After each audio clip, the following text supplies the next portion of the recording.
እሺ እንዴት ናችሁ? በባለፈው ክላስ ኦንላይን ክላሳችን ላይ ስለ ዲፊኒሽን ኦፍ ሎው አይተናል።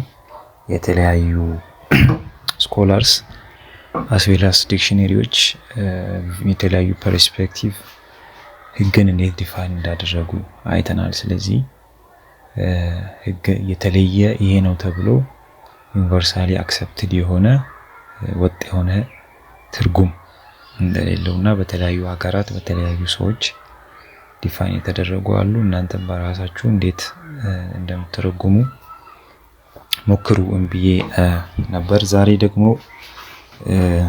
ሁለተኛውን ርዕስ እናያለን። ቤዚክ ፊቸርስ ኦፍ ሎው፣ ምን አይነት ህግ ምን አይነት ፊቸሮች አሉት ወይም ካራክተሮች አሉት የሚባሉትን እናያለን።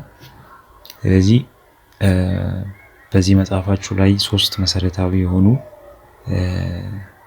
ፊቸሮች አሉ። የመጀመሪያው እዚህ ጋር እንደምታዩት ሶስቱ እዚህ ጋር ተቀምጠዋል። የመጀመሪያው ጀነራሊቲ ነው።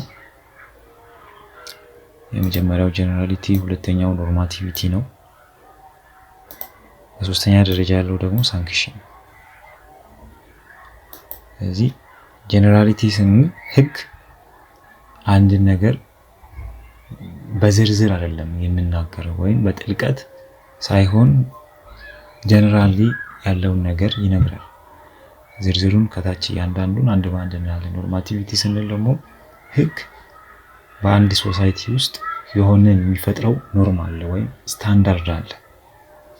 ኦኬ፣ በመፍቀድ ሊሆን ይችላል፣ በመከልከል ሊሆን ይችላል። እንደዛ የሚፈጥረው ኖርማቲቪቲ አለ። በሶስተኛ ደረጃ ደግሞ ሳንክሽን ነው። ህግ ካለ አንድ ሰው ያንን ህግ ከተላለፈ ምን አለ? ቅጣት አለ። ሳንክሽን የሚለው ቅጣትን የሚያመለክት ነው ማለት ነው። ስለዚህ ሶስቱንም አንድ በአንድ ዛሬ እናያለን። የመጀመሪያው ጀነራሊቲ ነው። ምን ይላል? ሎው is a general rule of human conduct. It doesn't specify the names of specific persons or behaviors. Hence its generality is both in terms of individuals governed and in terms of the social behavior controlled.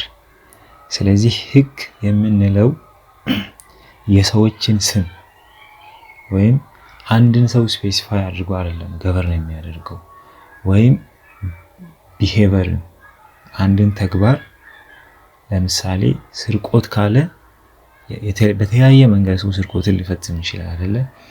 ስርቆት ብሎ ጀነራሊ ይገልጸዋል እንጂ ዲቴል ገብቶ እንደዚህ አድርጎ የስፔሲፊክ የሆነ ነገር ውስጥ ገብቶ ህጎች አይወጡም ማለት ነው። ስለዚህ ጀነራሊቲ ስንል ከሁለት ነገሮች አንፃር ነው የምንመለከተው ማለት ነው። የመጀመሪያው ገቨርንድ ኢንዲቪጁዋሎችን ሰዎችን በተመለከተ የመጀመሪያው ጀነራሊቲ። ሁለተኛ ደግሞ ኢን ተርምስ ኦፍ ሶሻል ቢሄቪየር ህጉ ሊገዛ ገቨርን ሊያደርግ ካሰባቸው ሰዎችና ሊገዛ ካሰበው ወይም ሊቆጣጠር ካሰበው ቢሄቪየሮች አንፃር ነው ጀነራሊቲ የምናየው ማለት ነው። ከዚህ ቀጥሎ የተለያዩ ኤግዛምፕሎች ተቀምጠዋል። ወደ አምስት ኤግዛምፕሎች ተቀምጠዋል። እኔ አንድ ሁለቱን ዝም ብዬ ላወራላችሁና የቀረውን እናንተ አንብቡ። ለምሳሌ አንደኛው ምን ይላል? Everyone has the right to life, liberty and the security of a person. This law is made to be applicable to every person on this world. Therefore it is universal. ስለዚህ አንዱ የጀነራሊቲ መገለጫ ምንድነው? እዚህ ጋር ኤቭሪዋን ነው የሚለው የሆነ ሰውን ምን አላደረገም? ስፔሲፋይ አላደረገም። ጀነራሊቲው በዚህ ነው የሚገለጸው። ለዛ ህግ የሚገዙ ሰዎችን በጀነራል ተርም ነው የሚገልጸው ማለት ነው። አንዱ ይሄ ነው። ሁለተኛው ላይም ስታዩ ምን ይላል? Everyone has the inviolable and inalienable right to life, the security of person, liberty. ያው የኢትዮጵያ ኮንስቲቲዩሽን የኢትዮጵያ ህገ መንግስት አርቲክል 14ን ብታነቡ እንደዛ ነው የሚለው። ከታች ሲያብራራው ምን ይላል? The constitutional provision is made to be applicable to every person in Ethiopia. አሁን የላይኛው ምንድነው? እዚህኛው ላይ የመጀመሪያው ኤግዛምፕል ላይ as international level ነው UNHCR የሚባል አለ ዲክላሬሽን፣ እሱ ወደፊት በደንብ ታውቁታላችሁ። እና ይሄ በዓለም አቀፍ ደረጃ ሲሆን ማንንም በየትኛውም ሀገርም ያለውን ሰው የሚመለከት ነው። ግን ሁለተኛው የኢትዮጵያ ኮንስቲቱሽን ስለሆነ ኢትዮጵያ ላይ ያለንን ፐርሰንን ነው የሚያመለክተው። ኦኬ የጀነራሊቲው ኤክስተንት ቀነሰ እንጂ አሁን ምንድነው ህጉ ጀነራል ነው። መጀመሪያ ዩኒቨርሳል የነበረው አሁን ምን ሆነ ናሽናል ሆነ። ኦኬ ስቲል ነው ግን ምንድነው ጀነራል ነው። አሁንም ሰውን ምን አላደረገም አለየም። ሶስተኛውንም እንያሽ every Ethiopian national without any discrimination based on color, race, nation, nationality, sex ምን አይነት ራይት አለው on the attainment of age 18 ሲደርስ የመምረጥ አይደለ የመምረጥ መብት አለው። አሁን እዚህ ጋር ደግሞ ማን ነው የሚመለከተው? እድሜያቸው 18 የሞሉትና ከዛ በላይ የሆነን ሰው ነው ይሄ ህጋውን የሚመለከተው። ከሁለተኛው ኤግዛምፕል ሶስተኛው ኤግዛምፕል ጀነራሊቲው ምን ሆኗል ቀንሷል። የላይኛው ምዕራፍ 2 ላይ ያለው 18 ዓመት በታች ያሉትንም በላይ ያሉትንም ሁሉንም የሚያካትት። ይሄ ግን 18 ዓመት የሞሉት ብቻ ኤክሰርሳይዝ የሚያደርጉት መብት ነው ማለት ነው። አሁንም ግን ምንድነው ጀነራል ነው። እንትና እከለ ብሎ ለይቷል አለይም። ስለዚህ ኤክስተንቱ ምን እየሆነ ነው እየቀነሰ እየደረሰ። ምሳሌ አምስተኛውን ቶሎ ለመጨረስ አምስተኛውን ጊዜ ለመጠቀም ነው።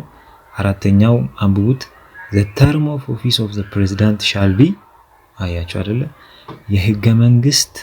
በህገ መንግስቱ የአንድ ፕሬዝዳንት የጊዜ የአገልግሎት ጊዜው ስንት ነው ይላል 6 ዓመት። ይሄ የት ነው የኢትዮጵያ ነው። ምናልባት ይሄን ፈተና ይሄን ጥያቄ ሲኦሲ ኤግዛም ላይ አይታችሁ ሊሆን ይችላል። የአንድ ፕሬዝዳንት የአገልግሎት ዘመኑ በኢትዮጵያ ስንት ነው 6 ዓመት ነው። ያው የኢትዮጵያ ፕሬዝዳንት ማን ነው ታዬ አይደለ ፕሬዝዳንት አምባሳደር ታዬ። ስለዚህ 6 ዓመት ነው ማለት ነው የሱ የምርጫ የአገልግሎት ጊዜው። ሶ ይሄ ፕሬዝዳንት no person shall be selected president for more than 2 terms ከሁለት ጊዜ በላይ ሊመረጥ አይችልም ነው። አሁንም ጀነራሊቲ ኤክስተንቱ ምን ሆኗል ቀንሷል። ስፔሲፊካሊ ኤከሌ ብሎ አላስቀመጠም አይደለ። ስለዚህ የጀነራሊቲው ኤክስተንት እየቀነሰ ይመጣል እንጂ ምን አይሆንም someone ስፔሲፋይ አያደርግም።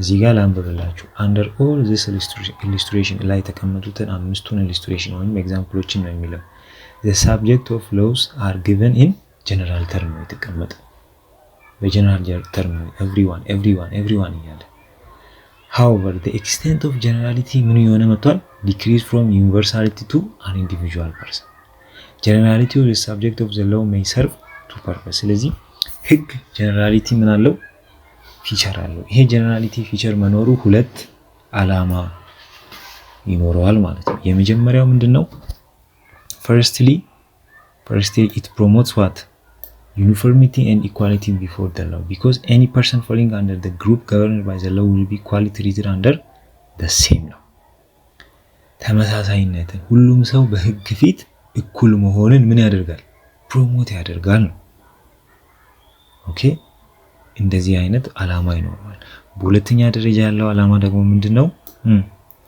secondly it gives what relative permanence እዚህ ጋር በደንብ ማርክ አድርጉ ምንድነው የሚለው relative absolute አይደለም ፍጹም የሆነ permanence አይደለም permanence means አሁን የpermanence ተቃራኒ ምንድነው temporary አይደለም ስለዚህ ህግ temporary አይደለም በቃ አሁን የሚቀያየር አይደለም አሁን ለምሳሌ ኢትዮጵያን ኮንስቲቱሽን ብትመለከቱ ረጅም ጊዜ ነው አይደል permanent nature አለው ግን ይሄ permanent nature ምን አይደለም ፍጹም አይደለም ከሆነ ጊዜ በኋላ ምን ሊሆን ይችላል ይሻሻል ሊቀየር ይችላል ለዛ ነው አትሊስት ምን ይሰጣዋል ነው relative permanence ይሰጣል ያንን ሲያስረዳ ነው እንደዚህ there is no need to change አያችሁ አይደል there is no need to change the law when individuals leave the group ለምሳሌ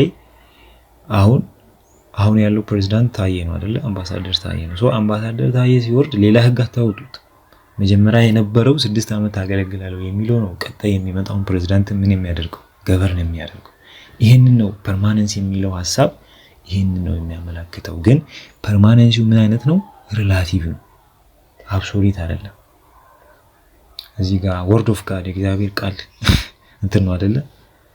ፐርማነንት ነው፣ አብሶሉት ነው አይደለ? ይሻሻላል ከጊዜ ወደ ጊዜ። ህግ እንደዛ አይነት አይደለም ነው፣ ሪላቲቭ ፐርማነንስ ነው እሱን። ስለዚህ ሁለት ፐርፐዞችን አትርሱ። ጀነራሊቲን አይተናል። ጀነራሊቲ ማለት ነው ደን ከዛ በኋላ ጀነራሊቲ ሁለት ፐርፐዝ አለው አይደለ? የመጀመሪያው የተለያዩ ሰዎች በህግ ፊት እኩል መሆናቸው ምናምን ኢኳሊቲያቸውን ምን ያደርጋል? ፕሮሞት ያደርጋል። በሁለተኛ ደረጃ ደግሞ ሪላቲቭ ፐርማነንስ መኖሩን የሚያሳይ ነው። this is what can clearly be seen from ይሄ ቅድም ላይ ያየ ነው። እሱን መድገም ስለሚሆን አንብቡት። ስለዚህ መጨረሻ ሀሳብ ላይ ምን ይላል? generality of law as indicated above doesn't only refer to the subjects governed but also the human code. subjects እዚህ ጋር የሚለው ሰዎችን ነው። ሰዎችን ብቻ ሳይሆን የሰዎችን ኮንዳክት አክሽን ተግባራቸውን ጭምርን በተመለከተ ነው ጀነራሊቲ። ላይ ገና ሲጀምር የነገርኳችሁ ጀነራሊቲ በሁለት ነው አይደለ? ኢንዲቪጁዋሎች እና ሶሻል ቢሄቪየር በተመለከተ ነው ጀነራሊቲው የሚለውን ሐሳብ ነው እዚህ ጋር መጥቶ የሚያብራራው ማለት ነው። ስለዚህ the human conduct in any law is given as general statement on possible social behavior. It doesn't refer to any named specific act like stealing, killing by shooting. killing እያለ እንደዚህ አይለያይም። killing by shooting, killing by እንትን እያለ ስፔሲፊክ የሆነ ነገር ውስጥ አይገባም። ጀነራል የሆነ ተርም ነው ህግ የሚጠቀመው የሚለው። ጀነራሊቲን በተመለከተ ግልጽ ያልሆነላችሁ ነገር ካለ ግሩፕ ላይ ወይም በዲኤም ማድረግ ትችላላችሁ። ጀነራሊቲን በዚህ እንጨርሳለን ማለት ነው። አይ ሆፕ ክሊር የሆነ እየሄደ ነው። ሁለተኛው ኖርማቲቪቲ ነው።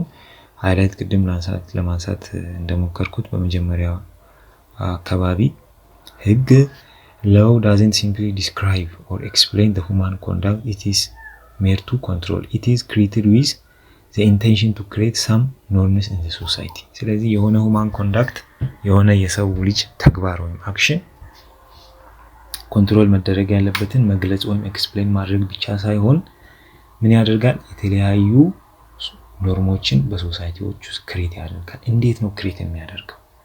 ለምሳሌ በመፍቀድ በማዘዝና በመከልከል። ይሄው እዚህ ጋር law creates norms by allowing, ordering or prohibiting. ስለዚህ this shows the normative feature of the law. Based on this feature, law can be classified as permissive, ይሄ ፍቃድ ነው። ዳይሬክቲቭ ማዘዝ ነው። ፕሮሂቢቲቭ ደግሞ ምንድነው? መከልከል። በዚህ ወይ በእነዚህ በሶስቱ ወዮች ህግ ኖርምን ክሬት ሊያደርግ ይችላል ማለት ነው በሶሳይቲ ውስጥ። ለምሳሌ እንግዲህ ግልጽ ነው። ፐርሚሲቭ ስንል ቃሉ ምንድነው? ፐርሚሽን ነው አይደለ? ይፈቅዳል። ለምሳሌ አንተ እንደዚህ አይነት መብት አለክ። ኦኬ፣ ይሄ ምንድነው? ፐርሚሽን ነው። ለምሳሌ permissive laws allow or permit their subjects ሚለው ኢንዲቪጁዋሎችን ነው to do the act. They give right or option to their subjects whether to act or not to act. ለምሳሌ ፐርሚሲቭን በተመለከተ ይሄ ፐርሚሲቭ ነው፣ ፐርሚሲቭ ህግ ነው ለማለት አይደንቲፋይ ለማድረግ የሚመቹ ቃላቶች አሉ። ለምሳሌ he has or they have the right to do this እያለ ማለት ነው። ይሄ ነው ፐርሚሲቭ የምንለው። እዚህ ኤግዛምፕሎችን እነዚህ አንብቡ። ሁለተኛው ዳይሬክቲቭ ነው። ዳይሬክቲቭ ምንድነው ብለናል? ኦርደር ማድረግ፣ ሰውየውን ማዘዝ፣ እንደዚህ አድርግ፣ እንደዚህ አታድርግ የሚባለው። ስለዚህ ያንን ደግሞ ለማሳየት የሚጠቀሙ ቃላትን ዘርዝረዋል። must, shall, has, have the obligation። ለምሳሌ ይሄን ላንብብላችሁና ዳይሬክቲቭ orders directs or commands the subject to do the act provided in the law። ያኛው መጀመሪያ ያለው ፐርሚሲቭ ምንድነው? እንደዚህ አይነት መፍት አለክ ነው። ግን ዳይሬክቲቭ ሲሆን ምንድነው? እንደዚህ አድርግ ብሎ ኮማንድ ያደርጋል፣ ያዛል። ስለዚህ እነሱን አይደንቲፋይ ለማድረግ እነዚህን ወርዶችን መመልከት ትችላላችሁ። therefore the subject has legal duty to do። subject የሚለው እንግዲህ በህጉ ገቨርን የሚደረጉ ሰዎችን ነው። እነዚህ ገቨርን የሚደረጉ ሰዎች ይህንን የሆነ አክሽን የማድረግ ምን አለባቸው? ግዴታ አለባቸው። otherwise ካላደረጉስ there is an evil consequence አለ ማለት ነው። other imprisonment እስራት ሊሆን ይችላል፣ የገንዘብ ቅጣት ሊሆን ይችላል። ምክንያቱም ትእዛዝ ነው። ትእዛዝን አለመፈጸም ደግሞ ተጠያቂነትን ያስከትላል ማለት ነው። ይሄን ኢሉስትሬሽኑን በደንብ አንብቡ። ቀላል ስለሆነ ነው ማልፈላችሁ። ሶስተኛው ፕሮቤቲቭ ነው። ይሄ ደግሞ መከልከል ነው። እንደዚህ አታድርግ። ሌላኛው አድርግ ነው አይደለ? አታድርግ፣ እንደዚህ ማድረግ የለብህም። ተመሳሳይነት አለው አይደለ? ይሄ ኔጌቲቭ ነው፣ ሌላኛው ፖዚቲቭ ነው። ዳይሬክቲቭ ሲሆን ፖዚቲቭ ነው፣ ይሄኛው ኔጌቲቭ ነው። በኔጌቲቭ ወይ ነው እያዘዘ ያለው አታድርግ ብሎ ማለት ነው። ካደረገስ አታድርግ የተባለውን ስታደርግ ደግሞ የራሱ የሆነ ምን አለው? ሊያቢሊቲ ያለው ማለት ነው። ተጠያቂነትን ያስከትላል። ስለዚህ ኖርማቲቪቲን በዚህ ወይ ህግ ክሬት ያደርጋል ማለት ነው። ኤግዛምፕሎች ናቸው እነዚህ ስታነቡ። አሁን ምን ይላል? any married person who marries another he knows to be tied by the bond of the existing marriage is punishable with simple imprisonment። ያው የኢትዮጵያ ወንጀል ህግ ላይ ያለ አንቀጽ 650 ንዑስ አንቀጽ 2 ላይ አለ። ስለዚህ any unmarried person who marries another he knows to be tied by the bond of the existing is punishable። አሁን እዚህ ጋር ምንን ለማሳየት መሰላችሁ? የተከለከለ ነገር አለ። ይህንን የተከለከለ ነገር በተመለከተ ሲምፕል ኢምፕሪዝመንትን ያስከትላል፣ ቀላል እስራት ማለት ነው። ስለዚህ ፕሮቤቲቭ መሆኑን በዚህ ማየት ትችላላችሁ። ሶስተኛው የመጨረሻው የህግ ፊቸር ሳንክሽን ነው። ሳንክሽን ዝም ብዬ ላንብብላችሁ። each and every member of society is required to follow ተለው አይደለ? ህጉን መከተል አለበት። where there is violation ህጉን ሳያከብር ከቀረ ምን አለ? ሳንክሽን አለ። ሳንክሽን ማለት ደግሞ ምንድነው? ቅጣት ነው። ቅጣቱ የገንዘብ ቅጣት ሊሆን ይችላል፣ እስራት ሊሆን ይችላል። የወንጀል ህግ ወደፊት ስትማሩ በደንብ ታያላችሁ። ሌሎች ቅጣቶችም አሉ። ዴስ ፔናልቲ የሞት ቅጣት። እስራትን በተመለከተ ቀላል እስራት አለ፣ ጽኑ እስራት አለ፣ ከዛም ከበድ ሲል የሞት ቅጣት አለ ማለት ነው። ሳንክሽን የሚለው ይሄንን ነው የሚያመለክተው። ስለዚህ ህግ ይሄ አይነት ባህሪ ያለው ማለት ነው። ጀነራሊቲ፣ ኖርማቲቪቲ እና ሳንክሽን ይሄ አይነት ባህሪ ያለው። ሳንክሽን ብላክስ ላይ ዲክሽነሪ ዲፋይን አድርጎታል። እሱን አንብቡ። ዋና እዚህ ጋር አላማው ምንድነው ግን የህግን ቤዚክ ፊቸሮችን ማሳየት ነው ማለት ነው። ስለዚህ ሳንክሽንን በዚህ እንጨርሳለን። ላንብብላችሁ ዝም ብዬ። in other the main purpose of sanction is የሳንክሽን ዋና አላማው ምንድነው? ሮንግ ዲዩርን መመለስ ነው ከሚያደርገው ሮንግ አክሽን አይደለ እንጂ ሰውየውን የበቀል አይደለም። ህግ የበቀል አላማ የለውም። አላማው ሰውየውን ማስተማር፣ ከዛ ቅጣት፣ በዛ ቅጣት ከጥፋቱ እንዲመለስ ሌሎችን ደግሞ ለማስተማር ነው። in other words sanction will make እዚህ ጋር ነው ያነበብኩ ያለሁት እዚህ አካባቢ። in other words sanction will make the wrong doer to think that she or he made a fault and he or she should correct it። ሳንክሽን ሰውየው እያደረገ ያለው ወይም የሰራው ነገር ምንድነው ፎልት መሆኑን እንዲያስብ ያደርጋል። ከዛስ እንዲያስተካክል he or she should correct it። sanction may be criminal ሊሆን ይችላል፣ የወንጀል ማለት ነው። ያሁን ፍትሐብሔርና ወንጀል የሚባል ነገር አለ። እሱን ቀስ በቀስ ወደ ላይ ስትሄዱ ነው በደንብ እየለያችሁ የምትሄዱት። ክሪሚናል ሊሆን ይችላል ነው። criminal sanction is a sanction attached to criminal liability. if the fault committed is defined by criminal law the person will be liable to a sanction provided under criminal law ይላል። ስለዚህ ከወንጀል ተጠያቂነት ጋር የሚመጡ ቅጣቶች ናቸው ክሪሚናል ሳንክሽን የምንላቸው ነው። በቃ ይሄ ሐሳብ ክሪሚናል ሳንክሽን ሳንክሽን attached to criminal liability። አንድ ሰው ወንጀል ሰርቶ በዛ ወንጀል ምክንያት የሚመጣው ተጠያቂነትን በተመለከተ የሚመጣው ቅጣት ክሪሚናል ሳንክሽን እንላለን ማለት ነው። ስለዚህ በወንጀል ህግ ያ ሳንክሽን ይቀመጣል። በዛ ወይ ሰውየው ህጉ እሱ ላይ ተፈጻሚ ይሆናል ማለት ነው። ስለዚህ ዛሬ ክላሳችን በዚህ እንጨርሳለን። ቤዚክ ፊቸርስ ኦፍ ሎው 3 ናቸው። ጀነራሊቲ ማለት ከሁለት ነገር አይተናል። ኢንዲቪጁዋልን እና ገቨርን ከሚያደርገው አክሽን ወይም ቢሄቨር አንፃር ሁማን ኮንዳክት አንፃር አይተናል። ከዛ ላይ ኤግዛምፕሎችን አይተናል። ሁለት ዓላማ አለው ጀነራሊቲ አይደለ? የመጀመሪያው ዩኒፎርሚቲን እና ኳሊቲ ቢፎር ዘ ሎው ፕሮሞት ያደርጋል። ሁለተኛው ደግሞ ሪላቲቭ ፐርማነንስ የሚለው ኮንሰፕት ትይዛላችሁ። ከዛ ኖርማቲቪቲ ደግሞ ህግ ኖርማቲቪቲን ምን ያደርጋል? ክሬት ያደርጋል። እንዴት ክሬት ያደርጋል? 3 ነገሮችን አይተናል። አንደኛው በመባረክ ፐርሚሲቭ በፍቃድ፣ ሁለተኛው ዳይሬክቲቭ ወይም ኦርደር በማድረግ በማዘዝ፣ ሶስተኛው በመከልከል ፕሮሂቢቲቭ የምንለው ነው። ሶስተኛውና የመጨረሻው ፊቸር ደግሞ ሳንክሽን ነው።